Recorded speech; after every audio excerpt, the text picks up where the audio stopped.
Good morning to all in the Marmy Army. It's Sunday the 11th of September. It is week 36 and this morning it is the morning of the Kenilworth Half Marathon, which despite the tragic news of the death of Queen Elizabeth II is going ahead as planned. The Kenilworth organisers have invited runners to wear black armbands, black ribbons. I have grasped that nettle and I will be running in a black, completely black outfit as a mark of my respect, ditching my normal vibrant colours.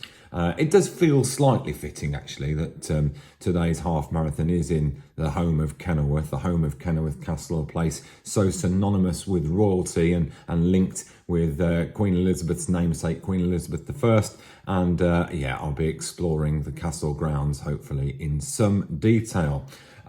Look, I don't want to make wild assumptions, but I know for a fact that when I last checked on Wednesday evening, this was my subscriber count, 272. And then when I checked again on Friday morning, just saying, all I'm saying. The Broadway notice board has reopened as obviously a mark of respect, so every cloud. I hope you enjoy this morning's slightly shorter episode and that it's restrained enough and respectful enough. But with Top Line Sport cancelled all week, hopefully I can provide some chink of light and that will maybe give you a break from wall-to-wall Nicholas Witchell, Giles Brandreth and mercifully not yet Paul Burrell. Tell you what I am slightly disappointed with, if truth be told. Paddington Bear. Haven't heard a word from him. He's gone very quiet. I would have thought Hugh Edwards would have had him as his first port of call. Nothing on social media, nothing on TV, no tributes. Paddington is clearly a broken bear. Look, I'm going to see you in Kenilworth. This one's from Marm to Marm. Good morning. We are at Kenilworth Castle. Built in around about 1257. I think it was built by John of Gaunt. Don't know who he was, but he started looking ill recently. A bit gaunt. Just a joke. But I'm just walking around this sort of like new addition, which was a tower that was built by another owner, Robert Dudley, Earl of Leicester. He was a bit of a cad actually. He was the Queen's boyfriend or one of her favourites. And when she came to visit, he built this. And actually, he was due to marry Queen Elizabeth I. But the slight snag was that he was already married. And a few months later, his wife was found at the bottom of the stairs. She'd had herself a little accident. I don't think it was an accident. I think it takes Morse or Poirot to work that one out. Probably also where Janine got the idea for Barry on EastEnders. Now, for those people who come to Kent, it's not like Warwick Castle, you know, where there's rides and stuff. It literally is just a ruin. Bit of an anticlimax, actually, when your parents sort of trail it to you and say, oh, we're going to Kenilworth Castle. They've tried their best. They're selling wooden swords in the gift shop. You get a lot of kids smacking the bejesus out of each other around there. And every now and again, they employ weirdos to do battle reenactments, but there might be subscribers, so carry on the good work, lads. But it is quite difficult when you're in a place like this not to get too sort of swept up in the history and in the majesty of it and start to become a little bit melodramatic about the whole thing. I'll try my best to avoid it. This day is called the Kenilworth Half Marathon. Those that outlive this day and come safely home will stand on tiptoe when the day is named and rouse at the name of Kenilworth. Those that shall outlive this day and see old age will yearly on this vigil feast his neighbours and say, tomorrow is Kenilworth Day. And then he will strip to his undercrackers and show his scars and say, these wounds I made in Kenilworth. Old men forget, yet all shall be forgot, but he'll remember with advantages what feats he did that day. And then shall our names, familiar in his mouth as household words, middle-aged running man, Stephen and Jason, and Nisa and Nigel, Sarah, Peter and Carl, be in his flowing cup freshly remembered. This story shall the good man teach his son, and Kenilworth shall ne'er go by, from this day until the ending of the world. But we in it shall be remembered.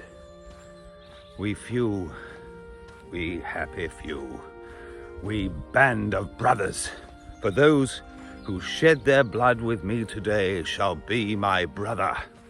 And runners in England, now in bed, shall think themselves accursed they were not here, and hold their fitness cheap, while any speaks that fought with us on Kenilworth Day.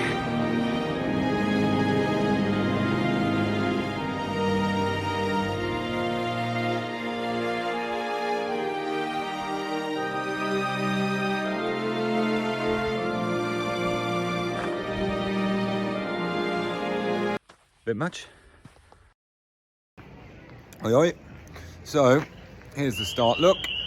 Oh, there we go. Sorry about that. That's what I had for breakfast. There's the start there. There's people there, so hence I'm on the other side of the road, skulking away from the big boys, eating my banana in the library. I've been back at school. But a couple of things. No one else is wearing all black, so I think I might have overdone the respect thing. Like Johnny Cash, and everybody else seems to be in like a running team or club. Right? They all seem to be running together in packs, and I'm not. I mean, having said that, I've got 270 odd of you in my team, my subbers. You're not here though. Just 5 seconds round the corner. I think I've established where the start is, just round there. Yeah. Don't want to go down there too early. It looks like I fancy myself as an elite, and I am certainly not one of those. Alright, let's put this away. 1 minute silence about to start, so some respect being shown. Big gap around. Oh, right, silence. Well, this was the Kenilworth Half Marathon. Apparently, it's just around this corner. Feels quite fast. Why not? Last 100 metres, she says. Oh wow! And it literally is the last 100 metres. It's been an interesting one. Undulating, they said. Like running around the silhouette of one of the Kardashians. Listen to that roar.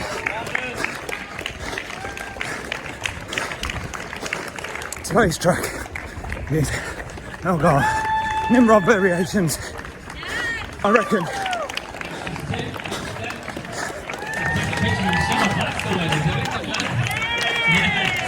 the best finish so far. That was me. That was good. Just get my t-shirt. It feels fitting. That was the Kenilworth Half Marathon. But I'm back where I started, in the grounds of the castle. Now, I've got to say, I don't really get into all this sort of like doing reviews and all that sort of stuff, but that I think was probably the best organised half marathon I think I've ever been on. It was great, really well marked, loads of water stations, decent freebies, dignified minute silence, couldn't get any better. And I was running, and I hope he's watching this. I think he's one of the Kenilworth runners, this tall guy with grey hair called Dave. Dave, if you're watching this, you're the most popular man in Kenilworth. I had to actually fall back. It was demoralising in the end. Every corner, go on Dave, go on Dave. If I could have had a pen, I'd have written Dave on one of my numbers to share some of your applause. But I don't know whether you heard at the end, the announcer said that my finish was probably the best. It's left with little more for me to say, other than like, subscribe, do whatever. Don't forget to tune in next week, where I've got a fabulous special guest for you. See you then.